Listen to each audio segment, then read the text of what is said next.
Steve Harvey had hosted Family Feud for more than a decade and believed he had witnessed every possible expression of human emotion on his stage. But on a warm afternoon in late September of 2024, he was about to encounter a revelation so profound and unexpected that it would reduce him to tears and leave his studio audience sitting in stunned silence. The atmosphere carried the typical energy of a game show taping, with two families positioned on stage ready to compete for prize money, cameras recording what everyone anticipated would be another entertaining episode filled with laughter and perhaps a few heartwarming moments. What nobody in that studio could have predicted was that an 87-year-old great-grandfather was about to share the story of his wife's final night on Earth, a story so beautiful and heartbreaking that it would transcend the boundaries of entertainment and become instead a testament to the deepest possible expression of selfless love. Before we continue with this extraordinary account, if you value stories that remind us what love truly means and the lengths to which people will go to care for those they cherish even in their final moments, please take a moment to press that like button and subscribe to our channel,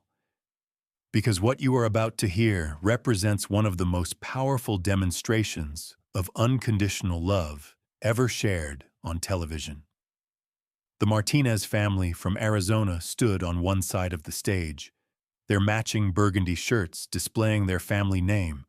their expressions reflecting enthusiasm and readiness for the competition ahead. On the opposite side stood the Thompson family from North Carolina, equally prepared and displaying the kind of multi-generational energy that makes Family Feud such compelling viewing. Among the Thompson family members stood someone who immediately commanded attention through sheer presence and the unmistakable dignity that comes from 8.5 decades of lived experience. Robert Thompson was 87 years old, standing with the careful posture of someone who had learned to move deliberately to accommodate the limitations of an aging body. But his eyes remained bright and alert, missing nothing of the activity swirling around him.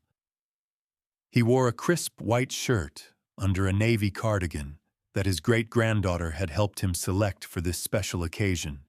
and on his left hand he still wore his wedding ring despite the fact that his wife had passed away 18 months earlier, a visible symbol of a bond that death had not severed in his heart. Robert had been born in 1937 in rural North Carolina, the second of 7 children in a family that worked as tenant farmers, laboring on land they would never own and struggling to make ends meet during the difficult years of the late Depression and World War II. His childhood had been marked by hard physical work from an early age, limited formal education due to the necessity of contributing to the family's survival, and the kind of poverty that shaped every decision and left little room for luxuries or even basic comforts. Despite these hardships, Robert's parents had instilled in their children a strong sense of dignity, a commitment to honesty and hard work, and a faith that sustained them through difficult times. Robert had attended school sporadically, his education constantly interrupted by the demands of planting and harvest seasons, but he had been a quick learner who absorbed knowledge eagerly during the limited time available for formal instruction. By age 14, he was doing the work of a full-grown man, operating farm equipment and taking on responsibilities that would have overwhelmed many adults. When Robert turned 18 in 1955, he made the difficult decision to leave the family farm and seek better opportunities in the growing industrial economy of the post-war South. He found work at a textile mill in a nearby town, operating machinery in conditions that were hot, loud, and dangerous, but that paid wages significantly better than anything available in agricultural labor. He rented a room in a boarding house, sent money home to help support his younger siblings, and began building a life independent of the poverty that had defined his childhood. It was at a church social in 1956 that Robert first encountered Helen Pritchard, a young woman who worked as a seamstress at the same textile mill where Robert operated machinery. Helen was quiet and thoughtful, with a gentle manner that concealed a core of strength and determination. She had grown up in circumstances similar to Robert's, understanding intimately the challenges of poverty and the necessity of hard work for survival. Their courtship developed slowly over months of brief conversations after church services, shared walks through town on Sunday afternoons, and a growing recognition that they had found in each other a partner who understood their background and shared their values. Robert and Helen married in December of 1956 in a simple ceremony at the community church, beginning a partnership that would span 67 years and weather every challenge that life presented. Together, they worked at the textile mill for decades, pooling their modest wages to eventually purchase a small house and raise 4 children in circumstances that, while never affluent, were stable and marked by love, discipline, and consistent emphasis on education and moral character. Robert eventually moved from operating machinery to a supervisory position, while Helen continued her seamstress work both at the mill and later taking in alterations and custom sewing at home to supplement their income.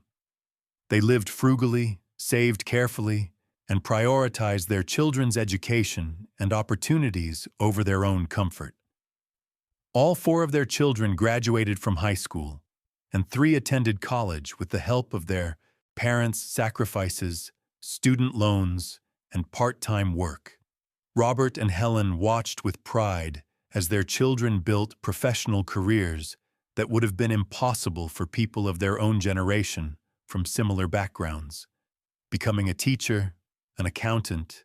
a nurse, and a small business owner. As the decades passed, Robert and Helen's family expanded to include 10 grandchildren and eventually 7 great-grandchildren, a multi-generational legacy that both of them treasured as their greatest achievement. They remained active in their church community throughout their lives, volunteering for various service projects and becoming the kind of steady, reliable presence that every community depends upon. They celebrated their 50th wedding anniversary in 2006 with a large family gathering that brought together relatives from across the country, and they looked forward to many more years together, having both maintained relatively good health despite the physical demands of their working lives. But in 2022, Helen began experiencing symptoms that ultimately led to a diagnosis of advanced ovarian cancer, a disease that had apparently been developing silently for months or perhaps years before producing noticeable effects. The prognosis was grim, with doctors estimating she had perhaps 6 to 9 months remaining, and treatment options were limited given both the advanced stage of the disease and Helen's age. Helen faced this news with the same quiet courage she had displayed throughout her life, refusing to waste her remaining time in anger or self-pity, choosing instead to focus on ensuring that Robert and their family would be prepared for her death and able to continue building happy lives after she was gone. She spent her remaining months putting her affairs in order, having important conversations with each of her children and grandchildren,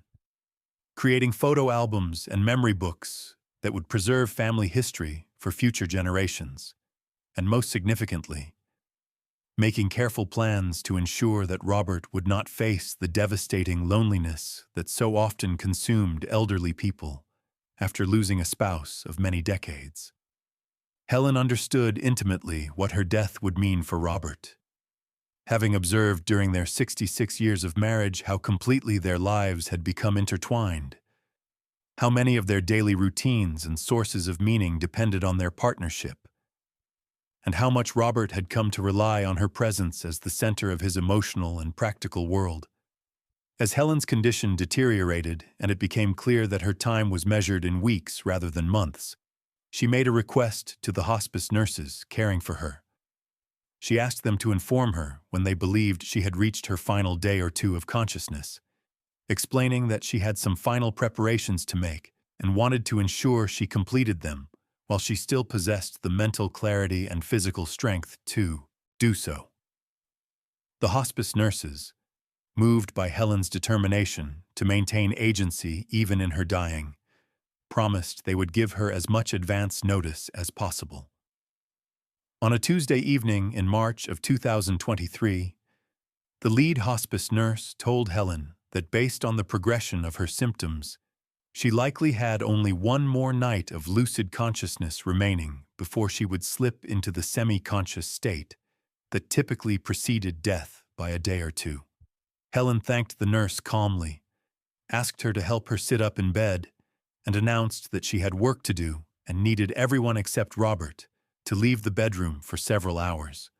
Robert had been confused and concerned by this request,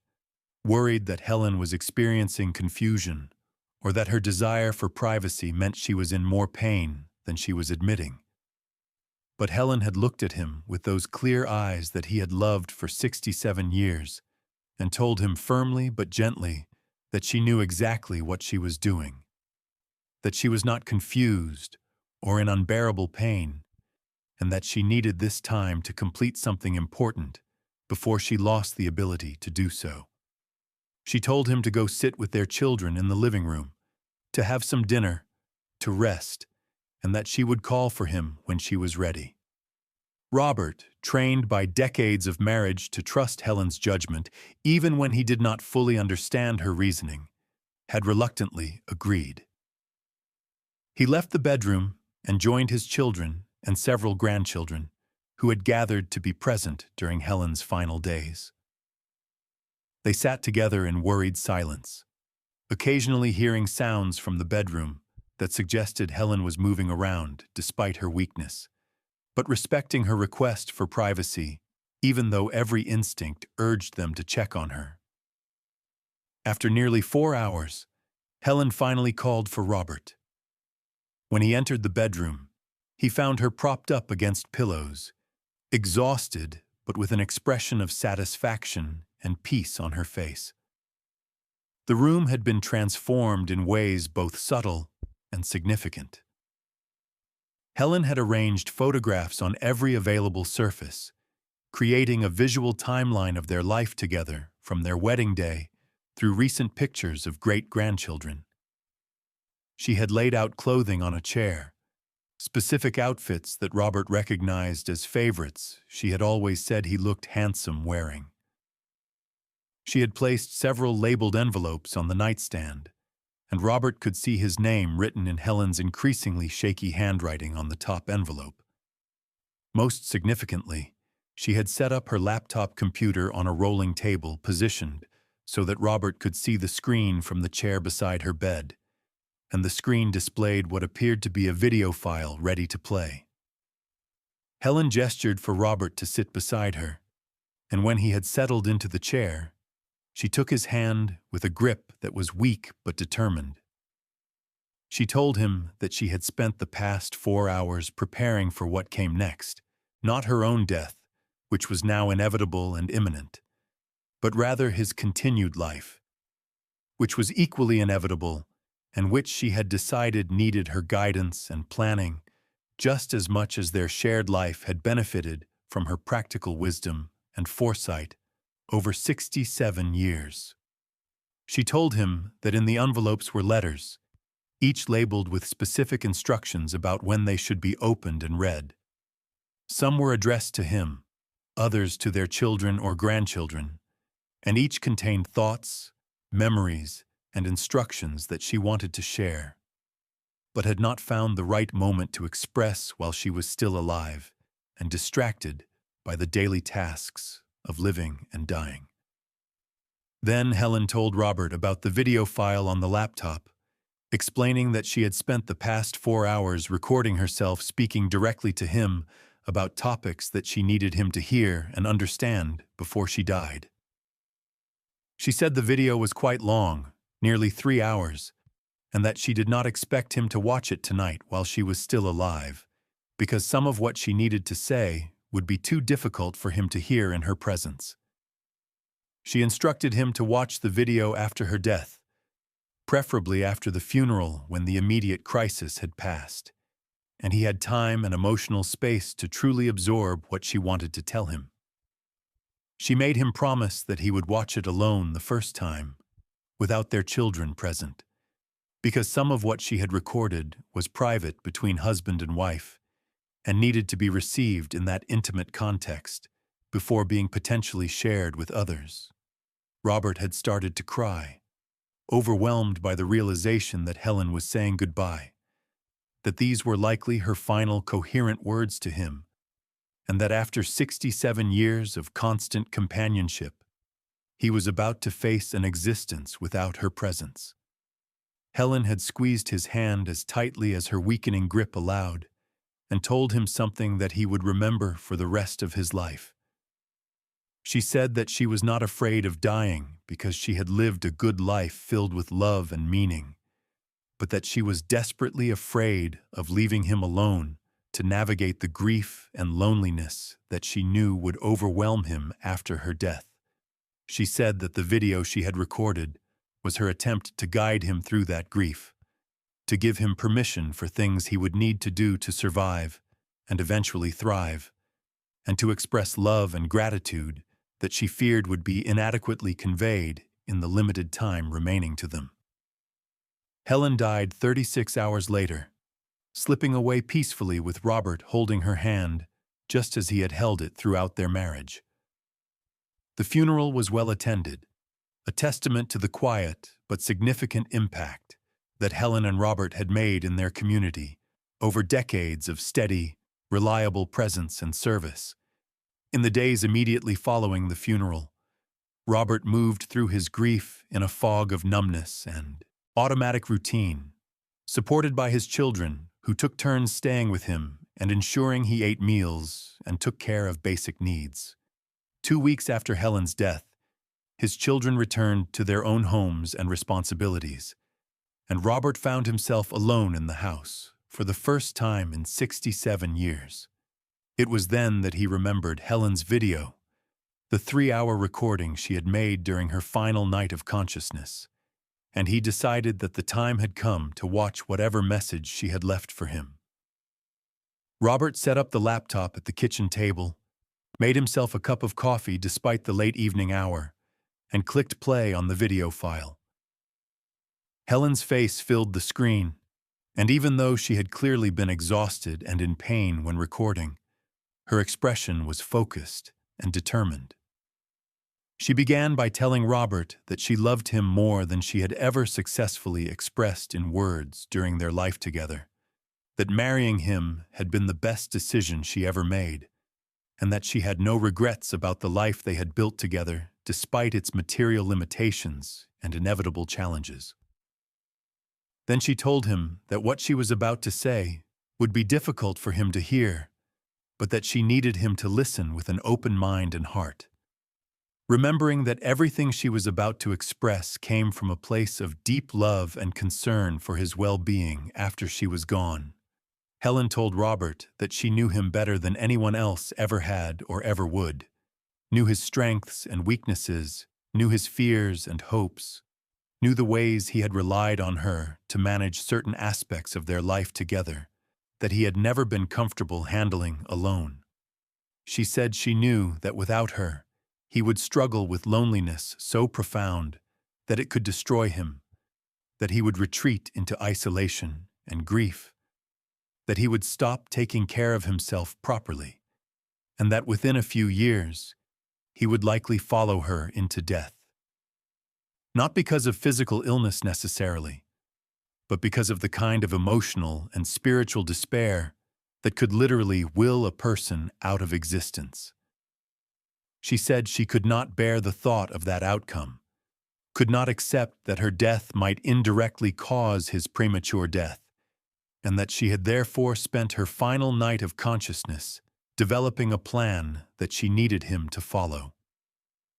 Helen's plan, revealed gradually over the 3-hour video, was both shocking and beautiful in its comprehensiveness and attention to detail. She told Robert that she wanted him to find another companion, preferably someone who could eventually become a romantic partner, and perhaps even a second wife if the relationship developed in that direction. She anticipated his immediate emotional rejection of this idea and addressed it directly, explaining that her request was not about replacing her or diminishing what they had shared, but rather about ensuring that he had someone to share his life with, someone to talk to in the evenings, someone to cook meals with and watch television beside, someone who could provide the daily companionship that human beings need to thrive. She told him that she had given this considerable thought and had concluded that his best option for finding such a companion would be through his church community, where he might meet widows of similar age who were also navigating loneliness and grief. Helen went further, providing Robert with specific advice about how to approach this search for companionship. She told him what qualities to look for in a potential partner, what warning signs to watch for that might indicate incompatibility or problematic behavior, how to have honest conversations about expectations and boundaries, and how to introduce a new person into their family in a way that would minimize conflict with children and grandchildren who might have complicated feelings about their father pursuing a relationship so soon after their mother's death. She told him that she had already spoken to each of their children privately before her death, informing them of her wishes that Robert seek companionship and asking them to support him in this endeavor, rather than making him feel guilty or disloyal. She told him that she had written a letter to his future companion, whoever that person might be, thanking her in advance for bringing joy and companionship back into Robert's life, and assuring her that Helen harbored no jealousy or resentment, but only gratitude that someone would care for her husband after she could no longer do so herself. But Helen's plan extended beyond romantic companionship. She had also used her final night to organize Robert's future in other ways. She walked him through the practical details of managing their household without her, providing detailed written instructions about bill paying, home maintenance schedules, medical appointments, and daily routines that she had always handled. She had created a meal planning system with simple recipes that she knew he could manage, had organized their finances into clearly labeled folders with instructions about what needed to be paid when, and had even pre-addressed Christmas cards to family members with notes about what she typically wrote in each one so he could maintain family connections without feeling overwhelmed by the social management she had always performed. She had thought through every aspect of his life that would become more difficult without her presence, and had attempted to provide guidance and systems to help him navigate those challenges. Most profoundly, Helen had used her final hours of consciousness to record dozens of short video messages meant to be watched on specific future occasions. She had created a folder on the laptop labeled "For Later" with subfolders for different occasions, including birthdays, anniversaries, major holidays, and significant family events. She told Robert that on his next birthday, he should watch the video labeled "Juck Your Birthday Without Me." When their first great-great-grandchild was eventually born, he should watch the message she had recorded for that milestone. When he felt overwhelmed by grief and loneliness,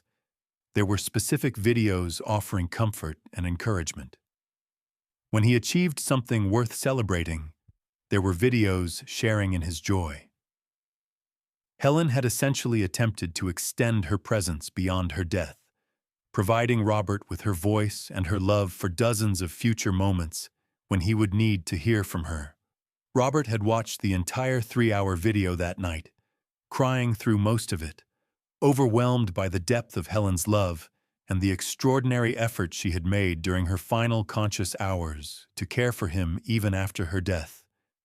In the 18 months since Helen's passing, Robert had followed her guidance. He had joined a grief support group at his church, where he met other widows and widowers. He had watched Helen's videos on the occasions she had specified, finding comfort in seeing her face and hearing her voice offering thoughts tailored to each specific moment. He had begun having coffee regularly with a woman named Joyce, whom he had met at the grief support group, a 79-year-old widow who had lost her husband of 52 years to Alzheimer's disease 2 years earlier. The friendship had developed slowly and carefully, with both Robert and Joyce navigating the complex emotions of forming new connections while still grieving their late spouses. Robert had showed Joyce the letter Helen had written to her future companion, and Joyce had cried at the generosity and love expressed in Helen's words, welcoming her into Robert's life. Now standing on the Family Feud stage 18 months after Helen's death, Robert carried in his wallet a small photograph of Helen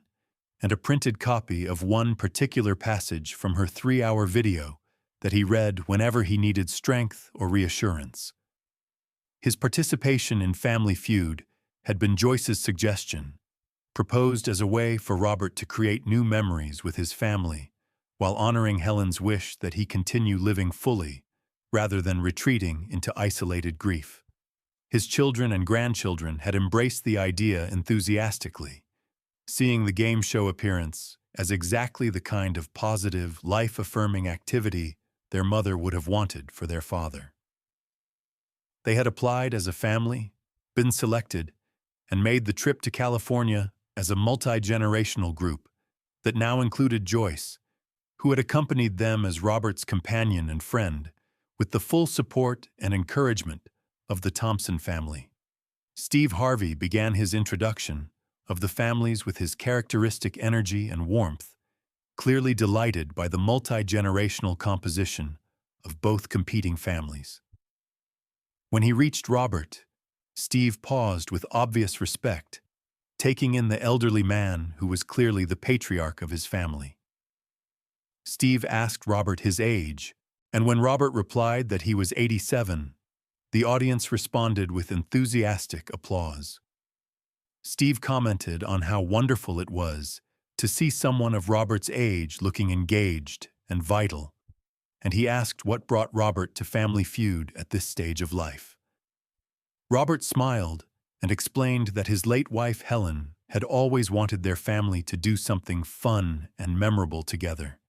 and that he was here fulfilling her wish even though she had passed away 18 months ago.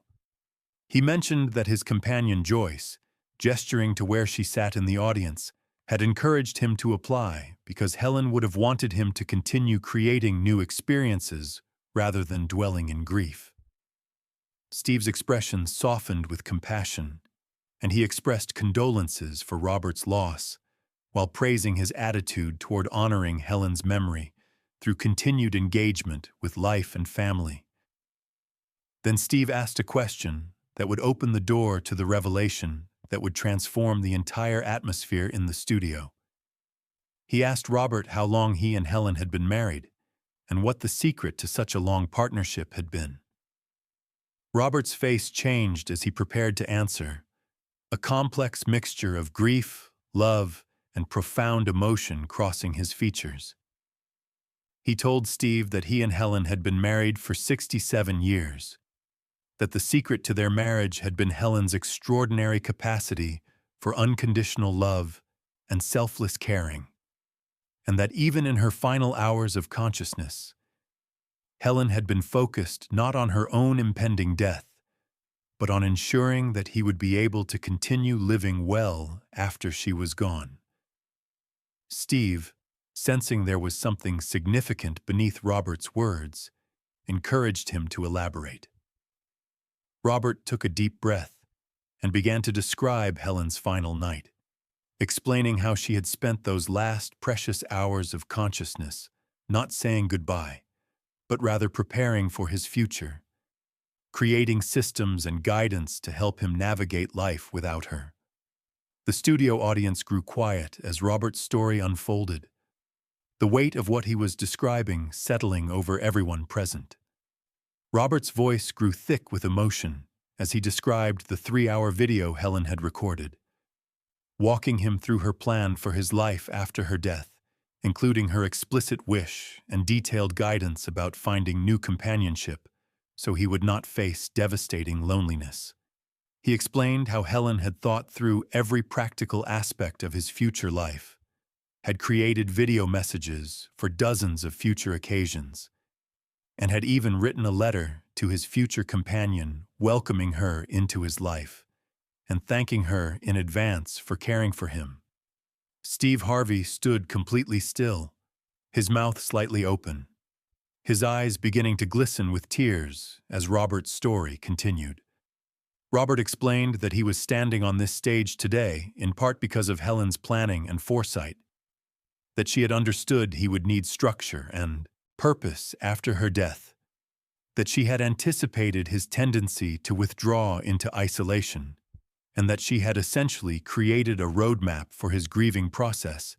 that included explicit milestones and goals designed to keep him engaged with life and family. He told Steve that the woman sitting in the audience, Joyce, was someone he had met following Helen's guidance, and that Helen's letter to his future companion had been instrumental in helping Joyce understand that forming a relationship with him was not a betrayal of either of their late spouses, but rather an honoring of the love those spouses had wanted them to continue experiencing. The studio was now completely silent, except for the sounds of people quietly crying. Steve Harvey's face was contorted with emotion, tears running openly down his cheeks as he struggled to maintain his professional composure. When Robert finished speaking, Steve stood motionless for several long seconds, seemingly unable to find words adequate to the profound expression of love he had just heard described. Finally, Steve's voice emerged rough and broken, barely above a whisper. He told Robert that in all his years in entertainment, in all his experiences with thousands of families and countless personal stories, he had never heard anything that matched what Helen had done during her final night of consciousness. He said that Helen's actions represented the purest and most selfless expression of love he could imagine, that her decision to spend her last hours preparing for Robert's future rather than focusing on her own approaching death was extraordinary beyond measure. Steve turned to address the cameras and the studio audience, tears still streaming down his face as he struggled to articulate what everyone was feeling. He said that what Robert had just shared transcended anything he had ever witnessed on his show, that Helen's story needed to be heard and absorbed by everyone because it represented a profound lesson about what love truly means. He said that real love was not about possessing someone or keeping them bound to your memory after death, but rather about caring so deeply for their well-being that you actively worked to ensure they would thrive even without your presence. He said that Helen's willingness to encourage Robert to find new companionship, to provide detailed guidance about how to do so, and to welcome his future partner with gratitude rather than jealousy, represented a level of spiritual and emotional maturity that few people ever achieved. Steve then did something unprecedented. He announced that he was stopping the game show taping, that what had just occurred was too important to treat as merely a segue into entertainment, and that everyone present needed to take a moment to fully absorb and honor what they had just witnessed. The production team looked shocked, but did not protest, recognizing that they had captured something far more valuable than standard game show content. Steve asked Robert if Joyce would be willing to come on stage, and Robert called for her. Joyce, a small, silver-haired woman with a gentle demeanor, made her way onto the stage looking overwhelmed by the sudden attention. Steve asked Joyce how she felt when Robert showed her Helen's letter, and Joyce's response was equally moving. She said that Helen's letter had given her permission to love again without guilt, that Helen's generosity of spirit had made it possible for her to open her heart to Robert while still honoring her own late husband's memory, and that she thought of Helen every day with gratitude for the gift of welcoming her into Robert's life. The game show eventually continued, though the energy had shifted to something more tender and reflective than the typical Family Feud atmosphere. The Thompson family competed and ultimately won their game, advancing to fast money, where Robert insisted on taking one of the two positions. He performed remarkably well, contributing to a total score that easily surpassed the 200-point threshold and secured the $20,000 prize for his family. When the victory was confirmed, Steve announced that he would personally match the prize money, donating $40,000 to hospice organizations in Helen's name to honor her extraordinary final gift to her husband. The audience's standing ovation lasted several minutes, with many people openly weeping at the emotional weight of everything they had witnessed. The episode aired 6 weeks later, and the response was immediate, overwhelming, and deeply emotional. The clip of Robert describing Helen's final night went viral within hours, viewed by tens of millions of people around the world. Comments poured in from viewers describing how Helen's story had changed their understanding of love, had inspired them to have difficult conversations with their own spouses about death and future happiness, and had given them permission to pursue new relationships after loss without feeling guilty or disloyal.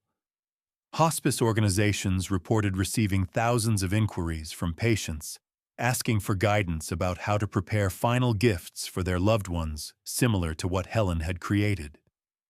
Grief counselors began using Helen's story as an example of how the dying can help prepare the surviving for continued life,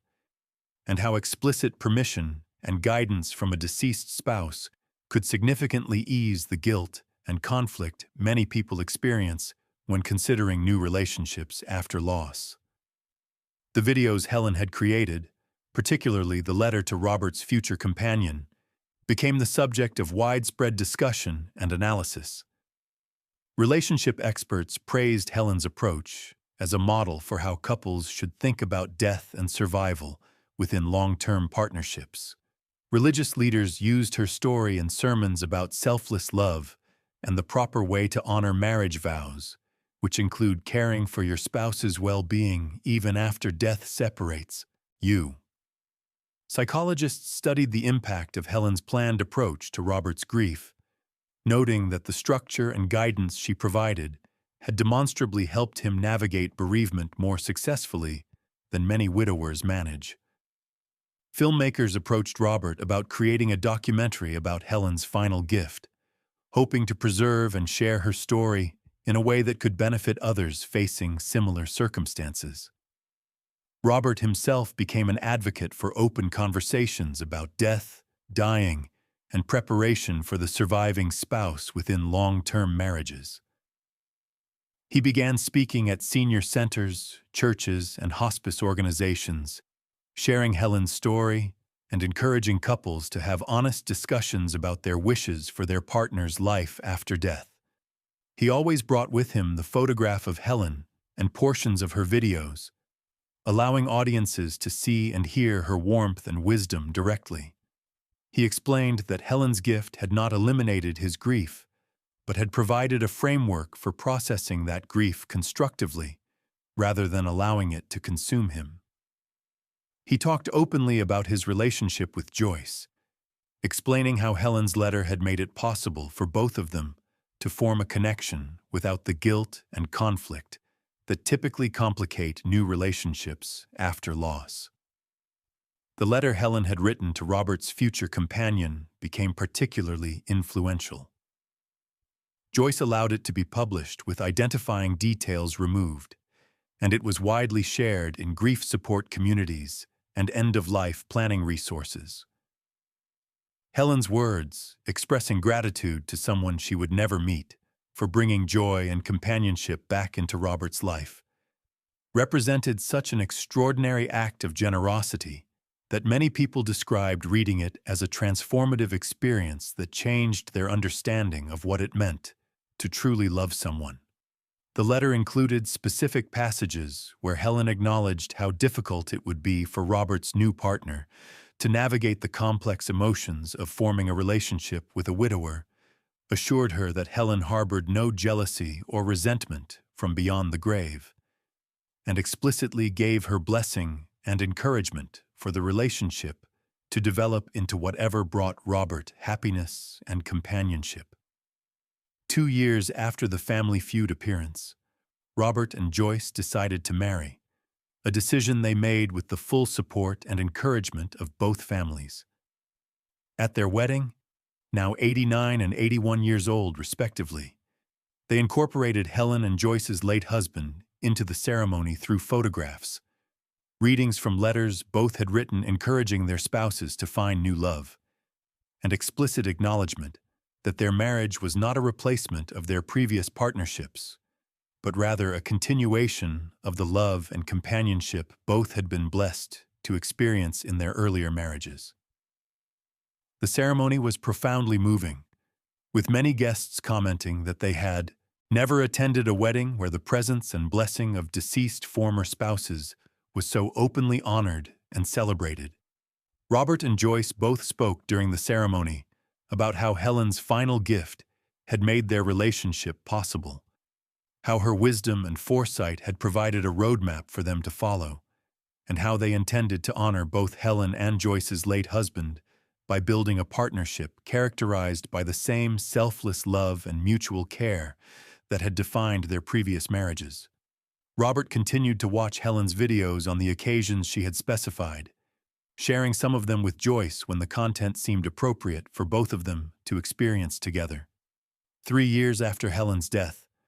Robert watched the video she had recorded to be viewed after he had found new companionship and formed a serious relationship. In that video, Helen expressed her joy and relief that he had followed her guidance, told him she was proud of his courage in opening his heart again, and gave him explicit permission to be fully present and committed in his new relationship, without reserving parts of himself out of misplaced loyalty to her memory. She told him that she wanted him to be happy, that happiness would honor her more than perpetual mourning ever could, and that she would be watching over both him and his new partner with love and blessing. Robert and Joyce watched that video together, both of them crying at Helen's generosity and at the profound gift she had given them through her careful planning during her final hours of consciousness. The story of Helen Thompson and her final night of consciousness became a cultural touchstone referenced in discussions about love, death, grief, and the ethical questions surrounding new relationships after loss. Medical ethicists studied her approach as a model for how dying patients could use their final time to provide structure and support for surviving loved ones. End-of-life doulas and hospice workers began incorporating discussions about legacy planning that went beyond financial matters to include emotional and relational guidance for survivors. Marriage counselors used Helen's story to encourage couples to have frank discussions about their wishes for their partner's future after death, breaking through the taboo that often prevents such conversations until it is too late for careful planning. And countless individuals who watched that Family Feud episode or heard about Helen's final gift found themselves inspired to think differently about what it meant to love someone completely, understanding that truly caring for another person's well-being sometimes meant actively preparing for your own absence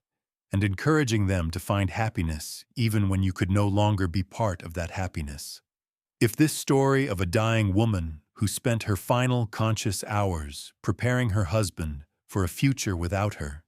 including explicitly encouraging and guiding him toward new companionship, has moved you to tears or changed your understanding of what love truly means, please take a moment to like this video and subscribe to our channel.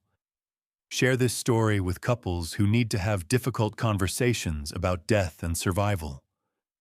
with widows and widowers struggling with guilt about moving forward, and with anyone who needs to understand that the deepest expression of love sometimes means caring more about your partner's future happiness than about preserving your own memory as the eternal center of their emotional world. Helen Thompson taught us that real love is not possessive or jealous, but rather generous and forward-thinking,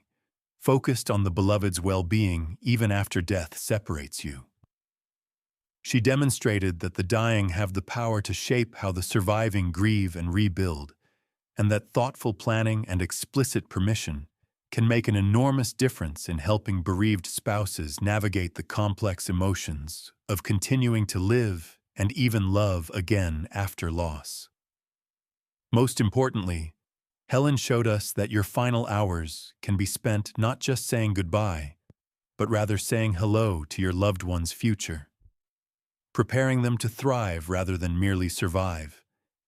and giving them the greatest possible gift, which is freedom from guilt and a roadmap toward continued joy and connection. Thank you for witnessing this remarkable testament to selfless love, and may we all aspire to care for those we love with even a fraction of the wisdom, generosity, and foresight that Helen Thompson displayed during her final night on Earth.